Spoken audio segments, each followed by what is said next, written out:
Yo, what's up, ladies and gentlemen? Good to see you again. Hope you guys are doing well. And this past weekend was pretty crazy. A lot of big announcements being made at the World Championship. I wanted to take a little bit of time. I didn't want to just immediately dive into it and say some stuff that I thought I might regret and be kind of ill-informed about, how I felt about both the ban list, but as well as the block system that was announced that are coming out. So I took a little bit of time. I wanted to see really, not only one, how I felt about it after, taking a little bit to really kind of brainstorm where I think this will go or how this will affect the game, but also simultaneously what I saw other people say on social media or on, different videos and stuff like that. I've seen positive feedback. I've seen negative feedback. I have my own personal feedback. I have my own personal thoughts and ideas about it. I think that there are some pros and cons for the block system, but before we get into that, we've got the ban list. And I did want to announce two things, though, before we really start this video off, is that, one, this new ban list is pretty divisive, but also pretty exciting. So if you're interested in playing some of the new OP10 cards, as well as using the new ban list being active, I am going to be hosting a tournament on March 24th, and it is going to be one of my bounty battle events. It's a webcam online event. There's a few spots left to sign up, so if you'd like to, the link will be down below on Best Coast Pairings. Be sure to read all of the event details so that you are fully aware of what is required of you as a player to be able to compete and sign up for the event. Now, without further ado, I know everybody has seen this picture and it has been making the rounds, whether it's through YouTube, whether it's through Twitter, Reddit, it's on Facebook, it's everywhere, right? This is, I believe, also one of, if not the most viewed Twitter post, or X post now, from the Japanese official page for the game. I think it had over like 1.5 million views the last time I looked at it, which is absurd. Like, this game is getting very popular. Excuse me. But as of April 1st, these are the cards that are being banned. They will not be able to be used for official tournaments, and I want to give my opinion on what I think about, the hits on these cards, because in my ban list video, I could not have been more wrong. I genuinely made a very big point in saying in a lot of my ban list video and predictions that I truly didn't believe they would hit the super rares of any set or any extra set, in this game. I really genuinely thought it was simply going to be rare cards, and that was it, because they have been notoriously avoiding super rares. And then also we know that there are some of these cards that have reprints coming up in future products. So I do think that, for me personally, I was like, yeah, I don't think they're going to do it. I'm going to be honest. But we've got 8-cost Gecko Moria from OP06. We've got 4-cost Jinbei from OP07. We have the 1-cost event Ice Age from OP02. And we have the 6-cost event EBO1 Kingdom Come. Now, I'm just going to go ahead and start from left to right and kind of give my opinions as we move along. Gecko Moria makes sense. It makes sense. I just think it was so late that it's a bit unfortunate. I think the game could have been in a lot healthier of a spot if this card wasn't in the game in earlier sets. So it feels as though this is more of a ban list for the West than it is for the East. It doesn't seem as though this would have affected the East very much. But yeah, I mean, I get it. I'm a little bummed out just because I do think with the way that the power creep has been going in this game, I don't believe Gecko Moria to be the problem, but that's just me. You can disagree, and that's totally fine. I think Gecko Moria is a very strong piece. It's a staple in every black deck because it is necessary. Do I think that the card was worth banning, though? Absolutely. I think the card was kind of broken. I think it should have been one of those cards that was more locked to a leader type. So it should have been more for like Perona or Gecko Moria. but unfortunately, that doesn't seem to be the case. They were just like, hey, you know what? Let's knock it out. It's gone. Call it a day. And I think it makes sense. It limits the design space for a lot of cards for black in the future. So I also think that with 2 decks in particular, it was just overly useful to a point that it was really like essentially gatekeeping other decks from being viable in play. Being Lucci and Black Yellow Luffy, of course, I do think that the Lucci deck, it just had a bit of offense and defense with the Rebecca being in the game. I do believe that Lucci's still going to be fine without this card. Will it be as good? Obviously not. But I do think the deck will be fine. It still has the Rebecca Hina Lucci combo. People are heavily underestimating how good that is. And it's also got a lot of other reduction that people are not giving enough credit for. So there are plenty of worlds where Lucci's still going to be fine and thriving. But moving on to Jinbei, I think that the 4-cost Jinbei is warranted, makes a lot of sense. Yet again, just didn't expect it to be a super rare. I'm not going to lie to you. Yeah. I think this card gave Dofi way too much of an advantage in the early stages of the game and also the late stages of the game. And it really prevented pretty much like almost any deck from being able to play around it, as well as just the value that it provides. A 4-cost playing another 4-cost.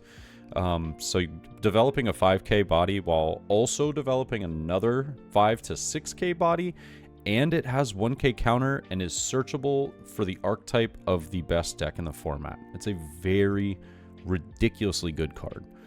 So it makes sense that it got hit. I think that it brings Dofi down to a level that like Doflamingo will actually be, you know, still a very playable deck. It just won't be heavily outpacing their opponents within the first few turns of the game and essentially not allowing your opponent any chance to come back. So I think Jinbei was warranted. It makes a lot of sense for me. I do still believe that I think people are writing off Doflamingo way too quickly. A lot of people are saying, "Oh, Dofi's dead. Every other deck is good now." Like blah blah blah. That sounds crazy to me. I think that Doflamingo is going to be perfectly fine. There's not going to be a single issue. That deck will continue to thrive. It's still got incredible pieces, and now it's freed up 4 slots for incredible cards that will allow it to answer a lot of problematic things that will be happening in the meta, such as 8-cost Kid for them. Getting rid of cards from Shanks with Red Rocks being added to the deck. Potentially seeing 9-cost Mihawks. Yeah, there's the deck is going to still be fine, but I do think that this stops it from being overly powerful in the early to late stages of the game where your opponent really just can't do much and you just feel as though you're just kind of playing a losing battle. Now, touching on Ice Age, man, Ice Age, I think I have said since OPO 3 when, I'm trying to remember. Yeah, I think it was OPO 3 was when I was like, wow, this card is like really good, and I don't think a lot of people are using it, you know? Nah, it might have been OPO 4. I'm not sure. It was either OPO 3 or OPO 4, but the card is exceptional. It is exceptional. And I personally wasn't expecting it to get hit, but I did talk about it in my ban list video that it did have a possibility of getting hit because I don't think it's a broken card. I think it was overtuned. It unfortunately shouldn't have been -5. It should have been -4. I think that would have made the card a lot more balanced. We do have, 1-cost cards that do -3. We also have 1-cost cards for power relation that is -3k. So we don't have any 1-cost cards that do -5k. That is a lot, so this is -5 cost, and that is a lot of cost to be removing practically anything with, relative ease because it only costs 1. It should have either cost more for the card to be used, or it should have cost less for the reduction. So the reduction shouldn't have been -5, it should have been maybe closer to -4.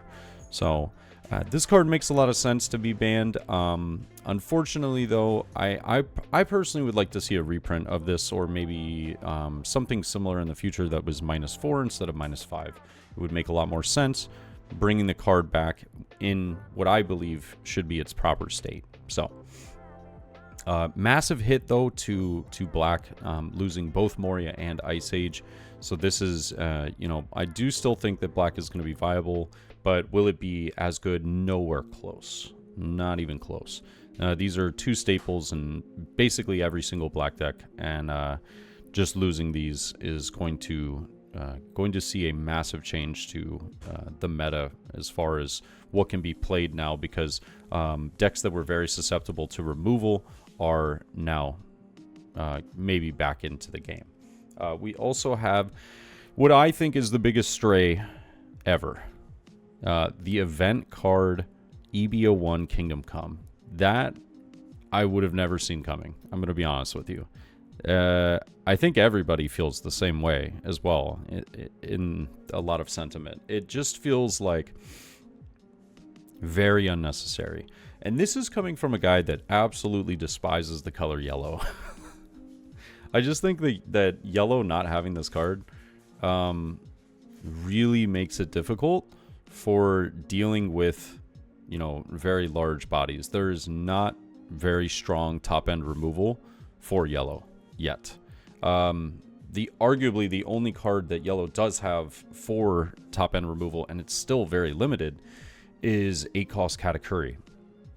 8-cost Katakuri does remove an 8-cost from the board, but at what cost? You're healing an opponent. So I don't know. I think that this was a bit of a surprising one for me. I didn't see this one coming. Yeah, I mean, to each their own, Bandai, but this one felt like a little bit overkill to me. I am interested to see if Enel will still be able to survive and deal with a lot of the problems that the other colors and, you know, top-end heavy meta decks will be using. So I think this is going to be, it's going to be very interesting going forward. But that is the ban list. These are going to be taking place on April 1st, 2025. So right around the corner. We've got 2 weeks to go, and this is going to be taking effect. I personally am happy with 3 of the 4 cards. I think that the Kingdom Come was a bit overkill, but seeing Gecko Moria, Jinbei, and Ice Age get hit feels like it was correct. Does it feel like it was a little overdue? Sure. Yeah, I think so. But at least they did it. Yeah, at least they did it. Yeah. And I love how they had to point out alt art cards as well. I would have never guessed. But another, I would say, going into the second half of the video, we have the introduction of block numbers.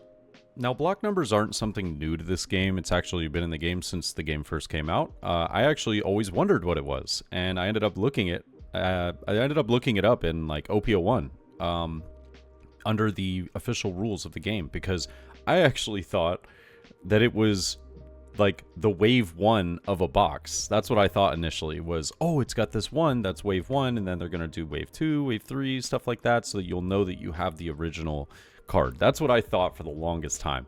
And then I ended up finding out that it was kind of like the idea of potentially using this for set rotation in, you know, the future of the game.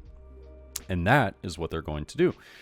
They're going to be introducing block numbers from April 1st, 2026. That needs to be overly stated, because there are so many people that are like thinking that this is coming out in a few weeks and that all of their OP01 through OP04 cards are dead. And I think that it's kind of hilarious. Sorry, but it is kind of hilarious how many people I've seen talking about this and seeing this and going, oh my god, my cards are all dead, like I need to mass sell now. And it's like, you have a year, it's fine. And we're also going to go into how there is still going to be an extended format for those cards from OPO1 through OPO4 that are going to be still used in competitive tournaments as well. But block number system is in the bottom of the right, bottom right of each card. There is that little gum fruit symbol, and it's going to have numbers on it. And it looks as though they're doing basically every year a new block. So anything that comes out after the year's end is now part of a new block. So OPO1 through OPO4, we're in block 1, OPO5 through OPO8, block 2, OPO9 through OP12 will be in block 3. They're going to be updated every year, and as if you check like EBO1 and stuff like PRB and stuff like that, you can also see that those cards have block numbers. Most of them are related to when the card was printed, but they did announce on the stream that the block numbers will change for certain cards from previous sets. So like, let's say OPO1 Nami, there is a different version of OPO1 Nami Searcher card in one of the SPs, I believe. I probably should have double checked before I started recording this, but I believe it's one of the SPs that is block 2, right? And you'll see that going forward, there are going to be a lot of those cards that if one version of that card is in block 2, then that means all versions of the card are playable. Now, I will say that now that I just said that, there is some technicality. We haven't gotten further clarification on whether particular alt arts, if they are, like, let's say the OPO1 alt art of the Nami, is that going to be playable, or is it just the base rarity version? So there isn't a perfect clarification for that just yet. But yet again, this is a year out from now, so there's going to be a lot of information that comes out about this throughout the year. We're just getting the very base surface level of what this block number system is going to look like and set rotation for the future. But that is basically just a gist of how it will work, and every year we'll see a new block number. Now, from April 2026, they'll be using blocks 2 and 3 will be valid for playing in championships and official tournaments. That means block 1 has basically been sectioned off, and those cards are no longer available for national championships as well as world championships and some official tournaments. I do think that the wording here is a little bit poor, because in this slide you might think, oh, well, that does mean that OPO1 through OPO4 are now dead. There's future slides that kind of contradict that, and I think that they maybe could have done a little bit better about the wording here, because a lot of people got concerned on this slide. They were like, oh my god, all of my OPO1 through OPO4 cards are now useless. And the commentators did a good job, though, of trying to explain, like, hey, this isn't the case. These cards will still be of use, but they will be for basically different formats. And that's what we're getting into. It says right here, from April 2026 onwards, only block 2 and 3 will be valid for playing in championship and official tournaments. Standard regulation, this is called the standard regulation tournaments. So I believe, to me personally, that they are going with different formats, right? So they're going to have standard formats, and then I believe the other one was called extended, if I'm not mistaken, or extra. It's either extra or extended. But yeah, this will be for most of like our treasure cups and regionals, but not all. And going into the next slide, you'll see now it's encompassing all of OPO1 through OP12. Tournaments with all cards being available will be called extra regulation tournaments. And the commentators were talking about how these tournaments are also going to be for regionals and treasure cups as well.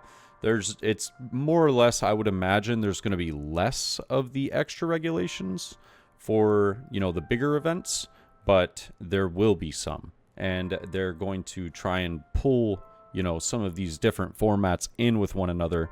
So it does seem very interesting, and how that's all going to play out as well will be very interesting. But getting into the block number system, the current card being Nami, and then 2026 onwards, reprint cards will have the latest block icon. So, but both cards will be valid. That's what they're saying, right? So this is what I was getting at earlier, is that the original Nami will be playable, but they didn't specifically put on here, do the alternate arts count. I can't imagine that they wouldn't. I think it would be very silly and just a bad look on their part not to include the alternate arts if you're just going to include the base rarity of it, you know, as well as like different, you know, promo arts of the cards. So this is just to give kind of an example. So Nami is one of those cards that already we know for sure will be in a future block. So like when April 2026 hits, Nami is still very playable. It's from OP01 through OP04, still very playable. So what I imagine and envision in the future is going to be some sort of, I don't believe it's going to be PRB. I think it would be a new type of box or a new, you know, a new product that One Piece and Bandai will introduce that will have cards from previous sets that they are going to put into the new block system. And so it will be kind of a reprint set of some sort, kind of like PRB, but not with the idea of maybe collection as much as it will probably be just for, hey, now these cards are officially reprinted with this block number so everybody can use them and their previous alternate arts and all that. So I think that's probably what we'll see. Maybe something along the lines of like tournament packs that will include these cards with different block numbers. There's multiple ways they can go about this. None of us know what they're going to do. I just think this is kind of the idea that they're going for going forward. And then we have the block number system that is including the manga rares. I do also think that this is good, right? Because it's high rarity, high value cards here, but it's also kind of, I think some people unfortunately took it the wrong way simply because of the manga artworks. So from April 2026 onwards, the above cards will still be usable for standard regulation tournaments. More cards are scheduled to be added to the list depending on movements in future tournaments. So they're going to add more cards, but these are the 5 that would have been affected from OP01 through OP05 being hit. And yeah, this is, I think people think that like this just means the mangas, right? So if the manga version of the card is there, you have to have the manga version. So it would basically be a pay-to-win system where you would only be able to play these cards simply if you had the max rarity version of it. There's no world where Bandai would do that. Where any company would do that, where they would say you have to have the max rarity version worth hundreds of dollars, so your deck would have to be worth thousands in order to be able to play this card. If they're doing the manga versions of it to keep the rarity and to keep the high value, you know, aspect of these cards alive and well, that means that for sure all of the alternate arts of these cards are going to be alive and well. So that means that Nami, Shanks, Ace, Soge King, and Sabo, any artworks pertaining to these cards are all going to be available for future sets. So if you ever have a card that does have a manga, it seems as though any alternate art versions of that card will be safe going forward. Now, I don't believe, you know, that's like, it could change in the future, but I just think that right now, that's what they're doing. That's what they're doing.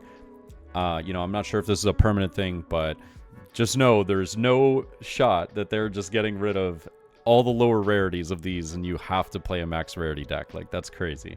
That's not going to happen. Yeah, but to end the video, I kind of want to give some perspective on my thoughts. And I would love to hear your thoughts. Leave a comment.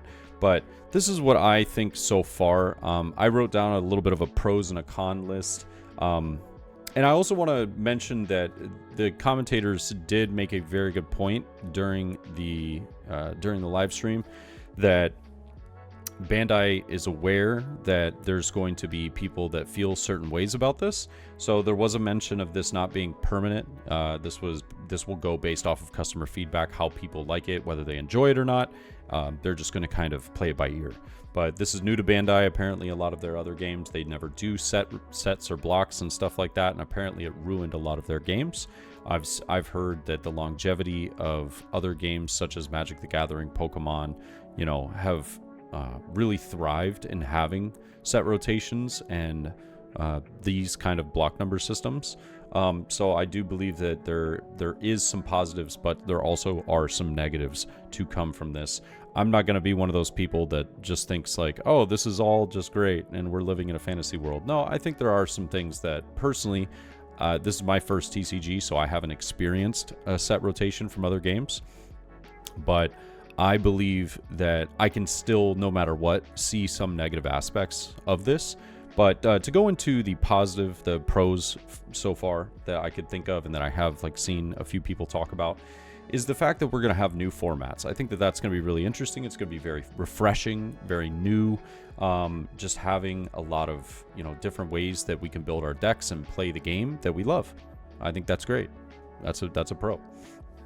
Another thing is we won't have to see the same leaders throughout every single meta. I think that's pretty cool. For example, OPO2 Nami, one of the most controversial decks in the game. A lot of people hate that deck. A lot of people hate that leader. So there might be a format in the future, not saying it's going to be the next one as of April 2026, but there might be a format in the future where we don't see that leader. That sounds like a great format to me. I don't like playing against Nami. I want to play One Piece. I don't want to play Solitaire. I'm sorry, that was just a joke. But yeah, just not seeing the same leaders in every single format is very cool. And having new, refreshing ideas of what the meta looks like, I think is a pro. It also helps with new players that might not have been able to get their hands on a lot of the older cards, and they've spiked in price because of a lack of, or just a scarcity in product and a scarcity in availability because everybody's holding on to particular secret rares. We've seen that in the past with stuff like OPO3 secret rare Katakuri. We've seen it with even super rares like Sabo from OPO4. Borsellino and Kuzan from OPO2. There were times where these cards were close to, if not more than, $50. I mean, Katakuri secret rare at one point was almost $100. It's absurd. Absolutely absurd. Makes no sense. So yeah, I think that's a net positive in a way. It also prevents power creep from feeling extremely heavy. I think that there's a lot of people that love some of their older leaders, right? And some of the old leaders are able to still thrive in today's meta, but there are very few because the power creep of leader potential and overall just capability is very apparent. So maybe seeing your favorite leader just unfortunately not being as good as it used to be, or have nearly the amount of power and capability of building a deck as you might have been able to in the past, I think that it kind of prevents that and helps alleviate some of that stress.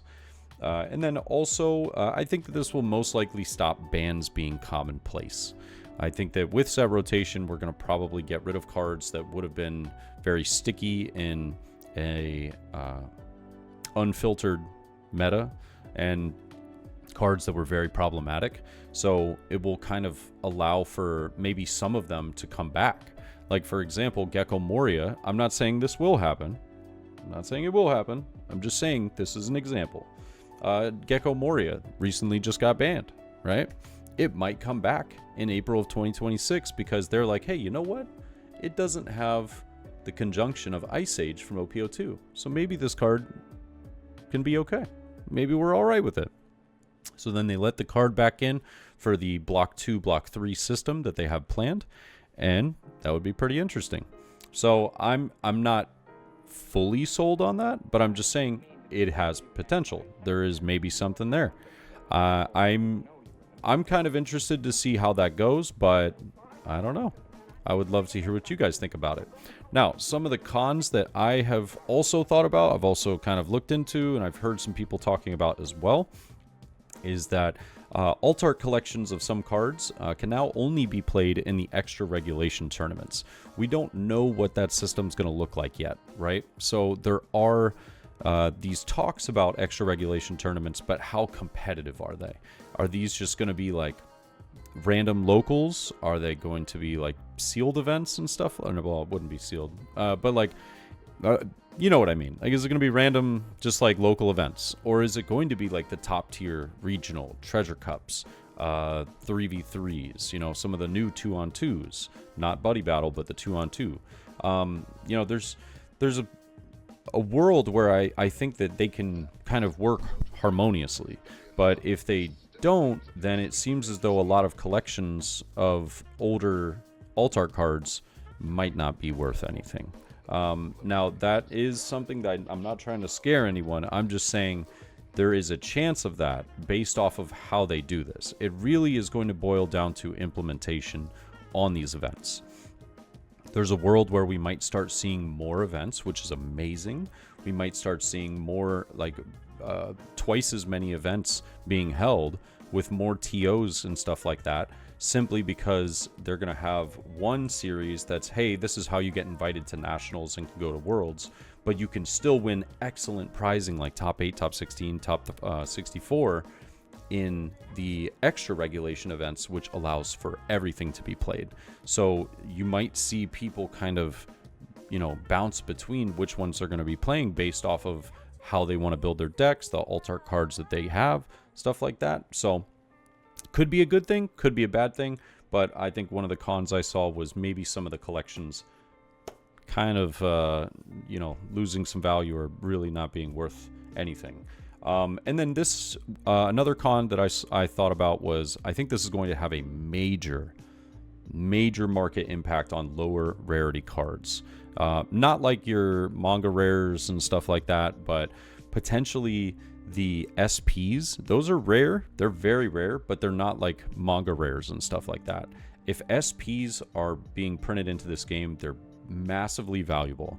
And for them to say, hey, sorry, this card's not going to be available in a future set, I think that could be very problematic, because now you have this extremely valuable card that now isn't worth a single penny, more or less, unless you're playing an extra regulation again, kind of what I was talking about earlier, if they do have a good format for that. So I don't know. It could go either way on that one. And then another thing that I had was potential reprints of cards, but with new characters to tempt buyers with what is already essentially in the game. So what I mean by that is, I'll just use OPO1 Nami as a well, I'm not going to use that as an example because that's already in the game. Let's use another searcher. Let's go with OPO3 Yellow Pudding, right? Searches the top 4 for a Big Mom Pirates type card. That's within the chopping block of the new block system. I want to believe that they won't do this, but it's just something that crossed my mind. What if they said, all right, well, that card's not in anymore, but now we have a 1-cost 2K, 1K counter card that searches top 4 for Big Mom Pirates type cards, but it's not pudding anymore. It's now Charlotte Brûlée, right? But now you need that card because we're not allowing pudding to be in the game. Again, this is an example. I think that it could be, you know, forcing people to get cards that already previously existed. I genuinely hope this isn't the case. That's just something that crossed my mind. I don't know. I hope so. But, and then the last thing is that it can prevent the use of some beloved older leaders from older sets, right? So there are leaders that people truly love and will never stop playing. Like, I know there's a huge fan group out there for Katakuri. People love Katakuri. And if Katakuri doesn't see some form of reprint where the leader is now in a new block number, we're not going to see the card, you know? And well, actually, it might have in the new starter decks. I don't even know. I was just using that card as an example. But Yeah, so like there are some leaders out there that people absolutely love, you know, like Nami from OPO2. People love that deck. They want to play a mill deck. So what does this mean for them if they're not able to play the deck? You know, so I think that that is a con in some way, shape, or form, because there are unfortunately ways that, you know, these decks are going to get hit. And I also think that even if the leader is brought back, how many of the absolutely important cards in Nami are going to be playable? I remember I watched a video from, I believe it was Cardi Kaizoku, that he said that 10 different cards in Nami are being hit because of this OPO1 through OPO4 block system restriction. So it'll be very interesting to see if, you know, are they going to bring back the full set for Nami? You know what I mean? So it is a very up in the air situation right now. I personally have high hopes, but I do understand people's, you know, what's the word? Reservations. I do understand people's reservations for this and being scared, but I do know that I have a lot of friends that have been playing card games for decades, and that those friends have told me, they were like, this is really good for the longevity of the game. It's going to keep the game refreshing. It's going to keep the you know, the competitive point of the game in a very good state. But you know, it's probably going to take some testing, and I hope that they really do listen to the community's feedback when they do implement you know, some of these events and stuff like that, so that hopefully we, as the customers of this game, of their product, can be happy with the final version that they're going for. I like this as a whole. I'm very interested. If they implement this right, I think this can be very positive for the game. If they implement it incorrectly, though, I do think it could be very impactfully bad. So we'll see where it goes. I'd love to hear your thoughts, though, so please leave a comment. And if you disagree with something I said, don't take it as like me attacking your beliefs, okay? That's not it. I'm just giving my own personal thoughts. I'm just sharing my opinion. If you don't agree with me, that's fine. You don't got to come at me with all the hate in the comments. I've seen some crazy comments on some other people's videos that I'm like, dang, was that warranted? I don't think so. But I'm going to try and get back to every single one of you that does share your opinion. And I hope you enjoy the rest of your day. I'll see you in the next one. Peace.